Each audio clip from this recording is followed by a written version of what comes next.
Welcome to the brand new episode of Meet the Masters. I am Bindu Sridhar, your host of the day. Today, we have with us Dr. V.L. Shyam, who is the Medical Director of Dr. Shyam's Ayurveda Center. He has 20 years of Ayurveda experience spanned across 19 countries. He has successfully implemented 66 Ayurveda and wellness projects. Welcome, Doctor. Welcome to the show. Thank you. Well, Doctor, can you please share a few details with our viewers about what is Ayurveda and what are the specialities of Ayurveda?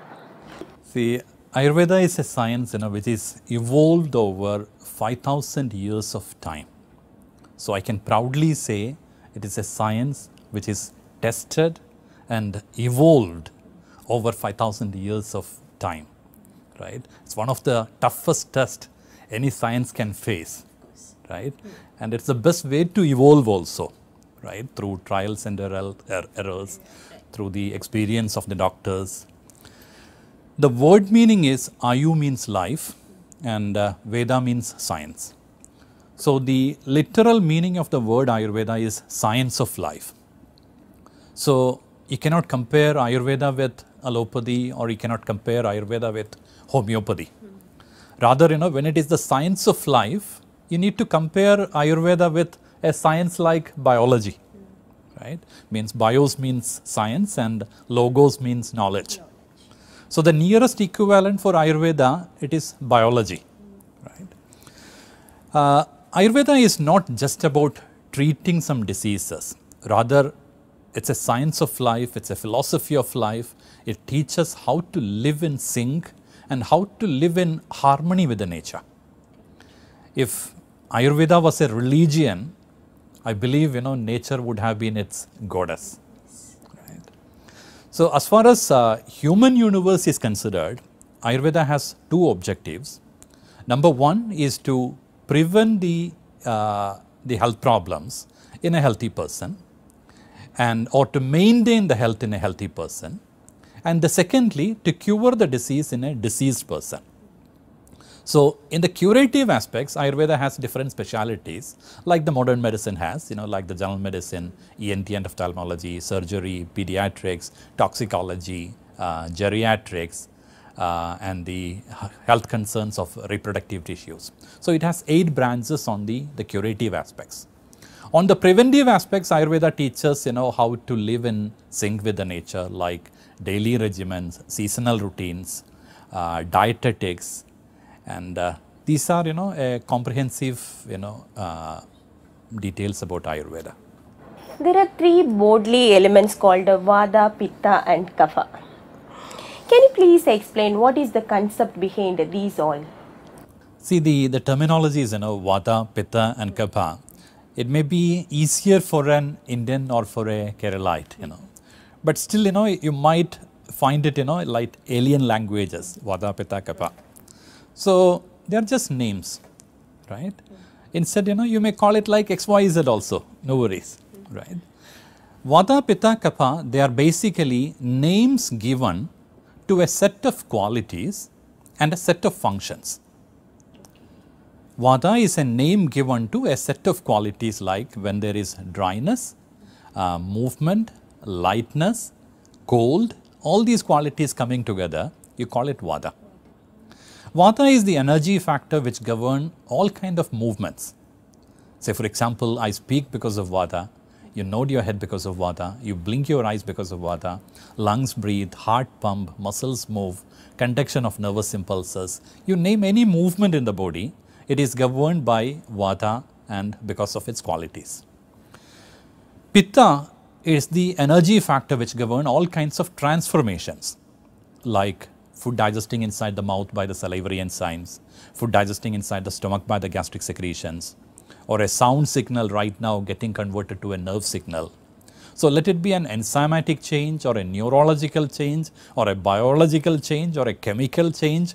You name any kind of transformations, it's governed by the energy factor Pitta. Okay.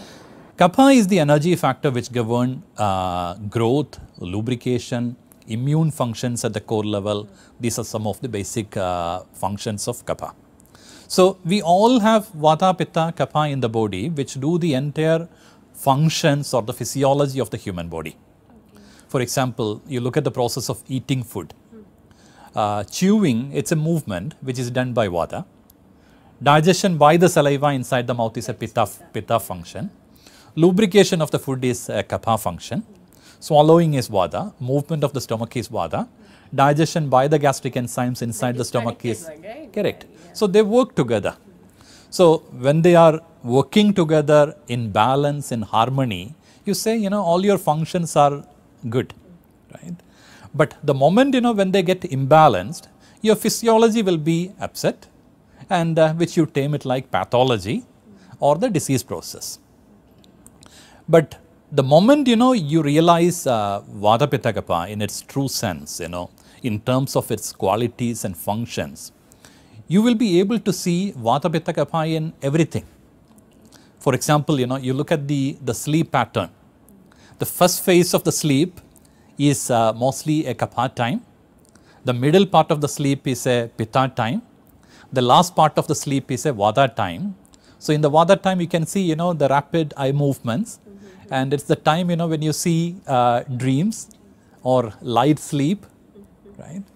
And as one of my teachers say, even you take cricket, right? You take a test match, you say it's a Kapha style of batting, right? Yeah. You take a one-day cricket, it's more of a Pitta kind of batting. And when it's a 20-20, you don't know where to hit, right? It's more of a Vata kind of batting. So it's basically a beautiful concept, which is given to a set of qualities and set of functions. And Ayurveda is the base is so strong that it's able to explain each and every disease and health in terms of this Vata Pitta Kapha. Okay, that's great. And what are the Ayurvedic routines for healthy life, and what are the dietary guidelines for health? It's a long topic. Yeah. The question was, how to live healthy, yes. How to live free of disease, right? Ayurveda says, Nityam Hidahara Vihara Sevi. That means, one who follows a wholesome diet and a wholesome routine. Wholesome, that meaning I have to explain. What is good for the goose may not be good for the gander, right? So what is good for Bindu may not be good for Shyam, right? So we need to identify, what is the best food for Bindu, or what's the best food for Shyam, and what is the most suitable daily routines and seasonal routines for a person, and follow that. It depends on the health condition of a person, or no, it depends on the body type of a person also, health conditions as well, right? Not only just the body conditions or the constitution. It's about climate. It's about, the geography you live in, right? And the movement of the sun, the position of the moon, it's about everything. Ayurveda also gives, a lot of emphasis on the emotional and spiritual perspective to live healthy. It says, one, who is conscious about their acts, and one who is conscious about their words, and who is generous, who is truthful, who is always surrounded by sattvic people, and forgiving nature. These are all, very essential things which are required to live healthy. So it may not be so easy to follow all these parameters to live healthy. But on a physical plane, I can say there are three pillars of life, which is called aharam, that is food, sleep, and healthy sexual relations, right? Ayurveda says these three are considered as three very important pillars of life.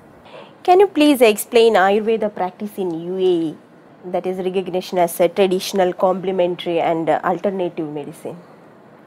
Ayurveda is recognized under the traditional, complementary and alternative division under the Ministry of Health, which was recognized since 2012. So several medical systems, were recognized, together with, like the homeopathy, Chinese medicine, Unani medication, all these were recognized together. Say for example, if you look at the Indian perspective, we have a Ministry of Ayush in India. Ayush represent Ayurveda, Yoga, Unani, Siddha and homeopathy. Combined version. Correct. Yeah. Out of this Ayush systems, other than the Siddha medicine, all the Ayush systems are recognized in UAE since 2012. In UAE, there are not less than 400 Ayush practitioners. Ayurveda, Unani, homeopathy practitioners are there. There are not less than 100 plus clinics in UAE. Right? So the system, it's still young. It's only 17 years now from the day it is approved as a medical system.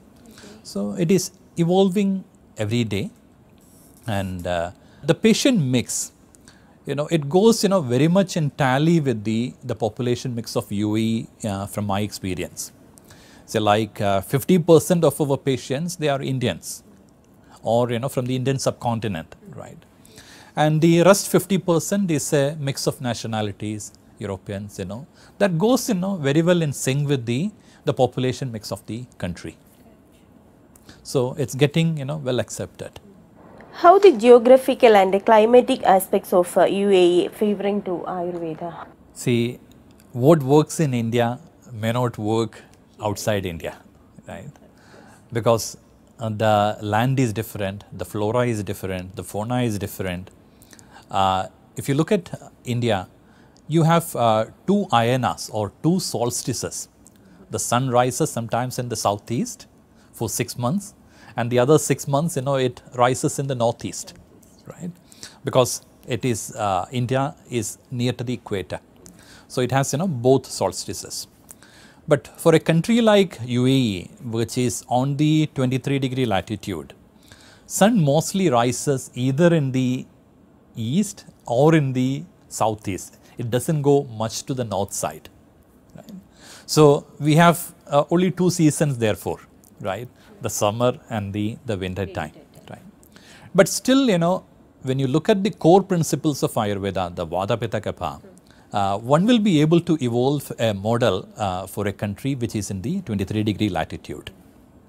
So we have, few months which are dry and hot. We have few months which is humid and hot, and few months, which are cold and dry. So Ayurveda for global acceptance should evolve a model, for each geographical locations. Not only the geography, the health problems are also different, and the expectations from the healthcare recipients, that's also different, right? Because it's a developed country and recently developed country, right? So the expectations are much different for a country like India, which is a developing nation. Doctor, what are Pathya and Abhatya, or do's and don'ts in Ayurveda?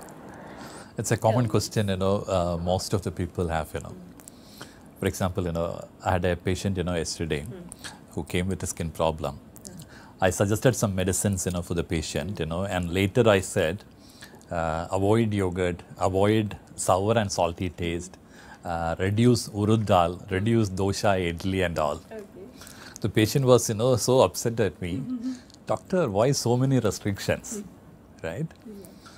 So I told him, restrictions are inherent to nature.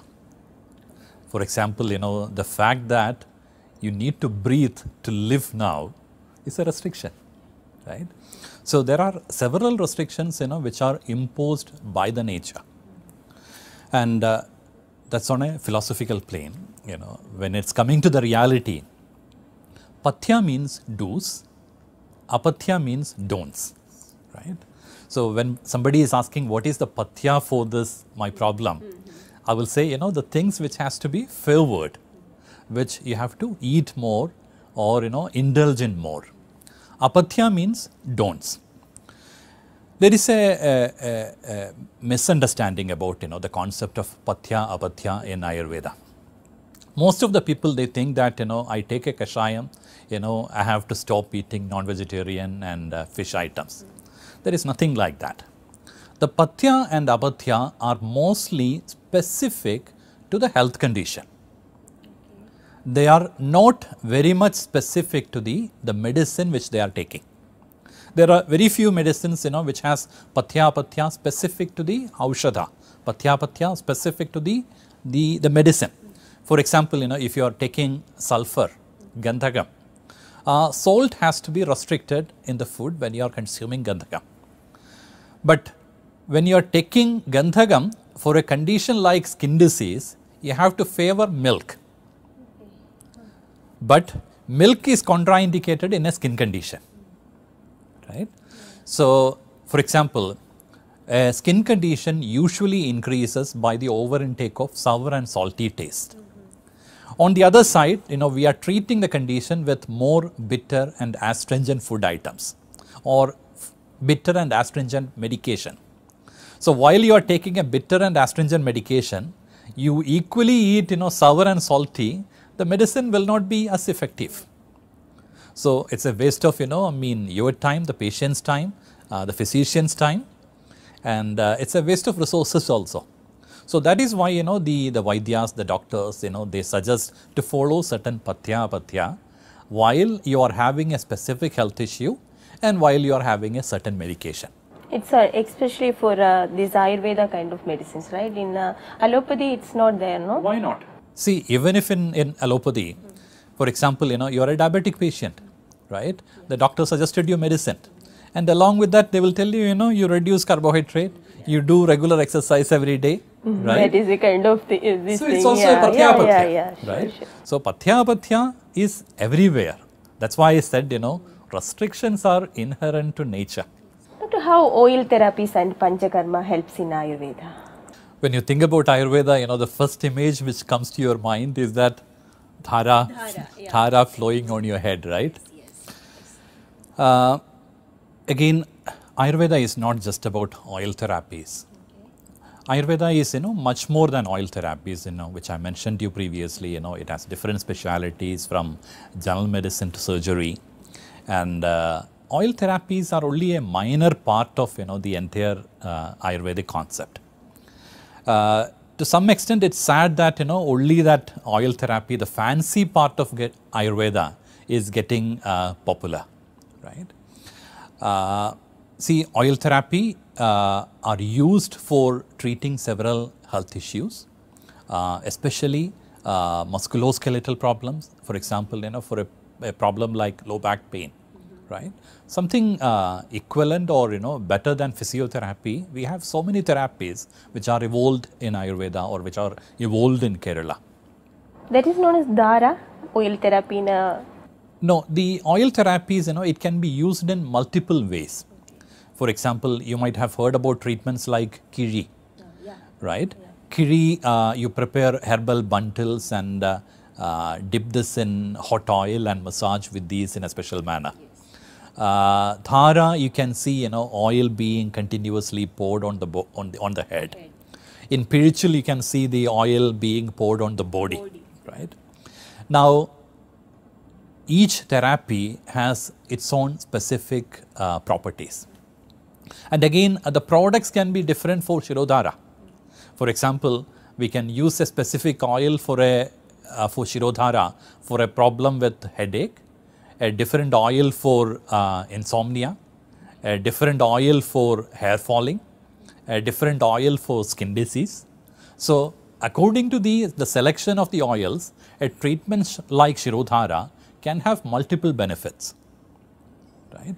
So, a massage therapy or an oil therapy in Ayurveda, it should not be something a retail item in a supermarket.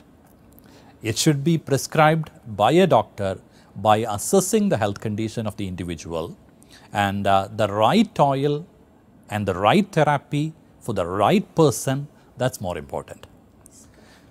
When you asked about panchakarma, pancha means 5, karma means treatment. So, it is 5 treatments which are mentioned in Ayurveda, which is, one is called the Virejanam, that is a purgation therapy, an emesis therapy, enema therapies, nasya, that is a nasal drop, and bloodletting in certain cases. What is this nasya means? Nasya is the application of some herbal medication into the nostrils for several diseases. It can be used for sinus congestions, it can be used for headaches, it can be used for neurological conditions. For migraines also we can use. For migraines we can use it. Okay. Again, by changing the type of the product, right? So, oil therapy is not Panchakarma. Panchakarma, they are, these 5 treatments, which are, Ayurveda call it like to eliminate the imbalanced dosha out of the body. The oil therapies or the fermentation therapies, they are called Purvakarmas, they are the treatments which prepare the human for the Panchakarma therapies. So, don't be confused that Pirichil Shirodhara is Panchakarma. And Pirichil Shirodhara or an oil therapy in Ayurveda should not be a wellness treatment. It should be therapeutically prescribed and taken. What is this wellness treatment really? See, a common trend in Malayalis, they come nowadays to Ayurvedic. This term is commonly hearing this term, like wellness programs are going on, wellness I get several inquiries to my clinic daily basis asking, do you have Urichil, right? Do you have Ayurvedic massage, right? So we say, we are a clinic, right? Please walk in, consult with our doctor. The doctor will guide you, whether you are eligible for an oil massage even. There are several people, who are not eligible for an oil therapy. Okay. So, one who is having, a rhinitis, a cold, runny nostrils, sneezing, he is not eligible for an oil massage, right? So, it has to be, selected very carefully, the right oil. Again, when you look at the oil, for example, there are different types of oils you can think of, in a common practice. Say coconut oil, which is cold in potency.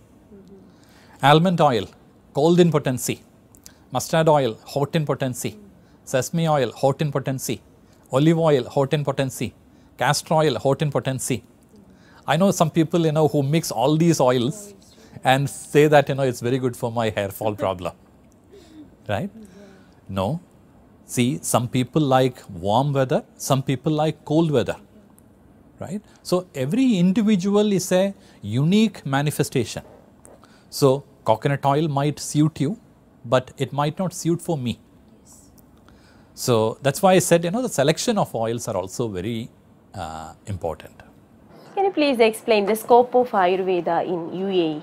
See, I would always say the scope of Ayurveda, not only in UAE, in the world, it is eternal, right?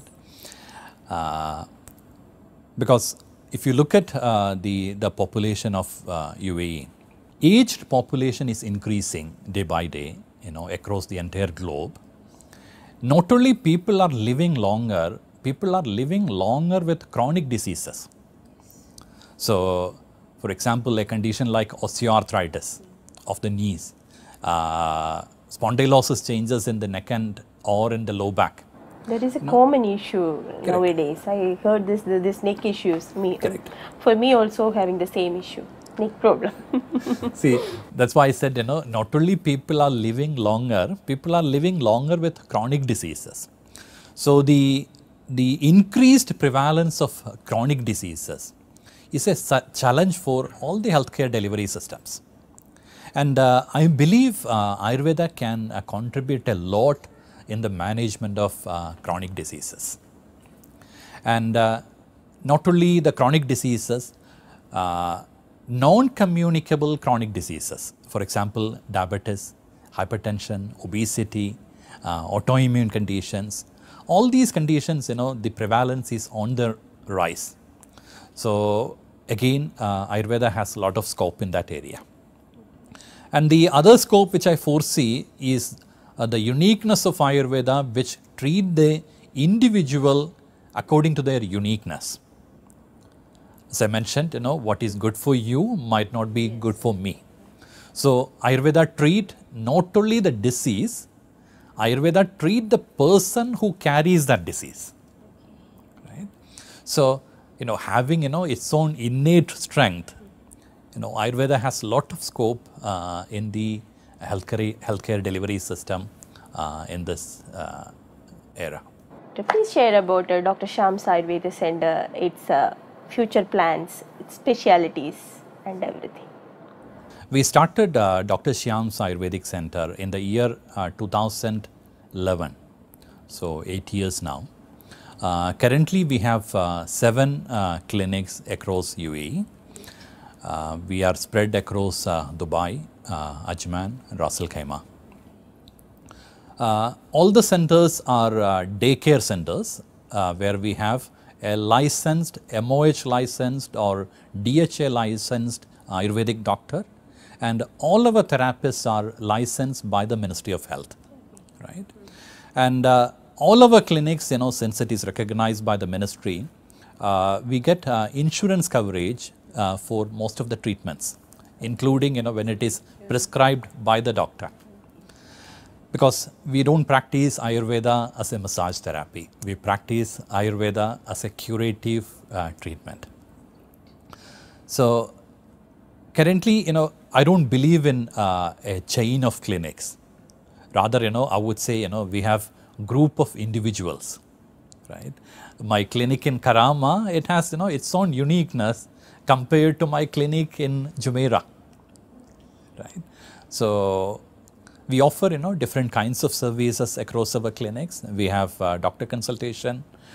We have doctor's advice for the lifestyle modifications. We offer the Ayurvedic therapies. We give the medications or guide them where to source these herbs from. So these are the services which we offer. See, we are driven by a philosophy that get the patient better, right? So be committed, to the patient care, that is our philosophy. What has been your most satisfying moment in your professional life? See, for a physician, every day is satisfying day, right? Yeah. The moment, a patient, come and tell you that, doctor, I'm feeling better, right? Even if they say, doctor, I'm feeling, 10% better, still, it gives a lot of satisfaction, a lot of contentment, for a physician. See, and I always believe, my best achievements, or, if you're talking about that, they are still ahead of me.